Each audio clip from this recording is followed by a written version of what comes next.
America spent millions trying to kill this tree, not because it was weak, not because it failed, but because it refused to fail. This tree could survive drought, grow where other plants struggled, improve poor soil, feed people, and produce wood so dense it rivals some of the hardest hardwoods in North America. And for decades, the response was not admiration. It was eradication. Planes sprayed it. Ranches cleared it. Agencies published instructions for how to wipe it out. This is mesquite. And once you understand what mesquite really is, the war against it starts to look like something much bigger than brush control. It starts to look like a fight over what kinds of value modern America can recognize. Most people hear the word mesquite and think of scrub, thorns, brush, something unwanted. But mesquite wood can test around 2,340 on the Janka hardness scale. It is dense, durable, and valued by woodworkers for its stability. Its pods can be dried and milled into flour. And one of the most repeated stories about mesquite roots sounds almost absurd. Roots traced more than 100 feet downward in search of water. That is not weak desert vegetation. That is a survival machine. So the obvious question is this: if this tree is that useful, why was so much money spent trying to erase it? Because in the desert, mesquite was never just a tree. For native peoples of the Southwest, it was food, shade, fuel, fodder, and part of the rhythm of life. Archaeologists have found grinding stones beneath old mesquite canopies. That matters. It means people were not simply passing by this tree. They were returning to it, harvesting it, working beneath it, building routines around it. Among the Tohono O'odham, mesquite mattered enough to appear in the seasonal calendar itself. That tells you something powerful. A plant does not shape time unless it has earned trust over generations. This was not emergency food. This was not a desperate backup. It was planned food, stored food, reliable food. And mesquite was doing more than feeding people. It belongs to a genus known for nitrogen fixing. In hard, dry landscapes with poor soil, that matters. It means the tree is not only surviving harsh ground, it is helping shape it. Then there is the food itself. Traditional mesquite foods have tested at a glycemic index around 25. Common white wheat flour products often land around 70 or higher. That is not a small nutritional detail. That is a completely different metabolic profile. So now the question becomes much sharper. If mesquite can grow in drought, improve poor land, and produce both durable wood and low glycemic food, why was the official answer not use it better? Why was the answer destroy it? Part of the answer is cattle. Mesquite did not become a problem in a vacuum. Livestock helped create the conditions for it. Honey mesquite seeds can survive digestion remarkably well. Cattle eat the pods, move across the land, and spread the seeds. Then overgrazing removes the grasses that once competed with young mesquite and helped fire move across open range. Once that balance breaks, mesquite gains the advantage. Deep roots, hard-coated seeds, drought tolerance, persistence. In Texas, mesquite spread so aggressively across rangeland that many ranchers stopped seeing it as a useful native tree and started seeing it only as an enemy. And that is where the measurement changed.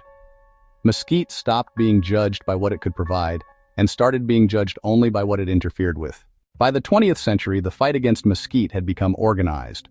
Not just local frustration, policy, budget, chemistry. Landowners spent millions trying to clear mesquite. Public agencies funded large-scale treatment programs, mechanical removal, root plowing, chemical control, aerial spraying. Products were marketed specifically for killing honey mesquite. Older control literature leaned heavily on herbicides like 2,4,5-T, later notorious because it was part of the mixture associated with Agent Orange. So when people say America poisons this tree, that is not poetic exaggeration. It happened in reports, it happened in budgets, it happened on the land, and it happened from the air. But this is where mesquite becomes different from so many other species. It does not quit easily. Kill the top, and it can resprout. Miss the roots, and it returns. Leave seeds in the soil, and the cycle starts again. Timing matters. Rain matters. Heat matters. Leaf condition matters. In other words, eradication can quickly become maintenance. Spray again, cut again, pay again. The campaign repeats because mesquite keeps doing what resilient species do best. It waits, survives, and comes back. And that is where this stops being only a land story. Because mesquite was never just brush, it was also food. For communities like the Tohono O'odham, traditional desert foods were pushed aside by a modern food economy built around refined flour, sugar, and shelf-stable products. At the same time, native communities were hit with some of the most severe diabetes burdens in North America. Mesquite is not a miracle cure. That is not the point. The point is simpler and harder to ignore. When resilient native foods disappear, they are replaced by something.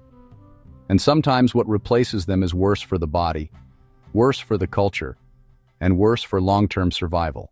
The strangest part is that mesquite never really disappeared. It just fell below the line of what modern America knows how to value.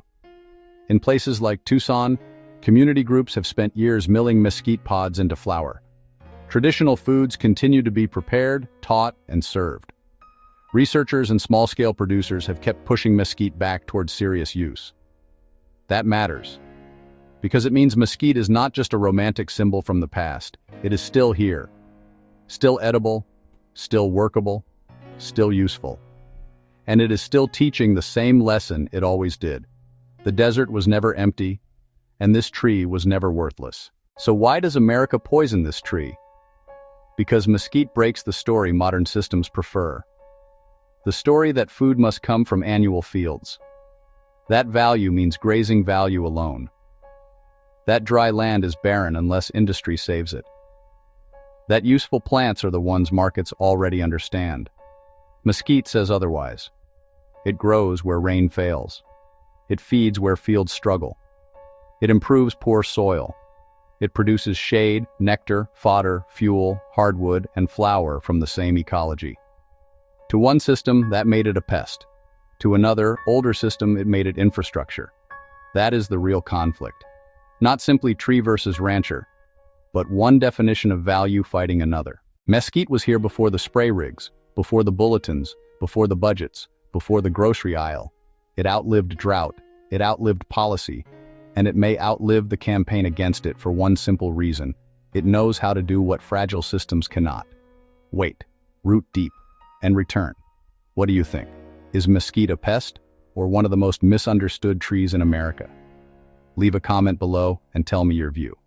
And if you want more stories about forgotten materials, lost building knowledge, and the things modern systems got wrong, subscribe to the channel.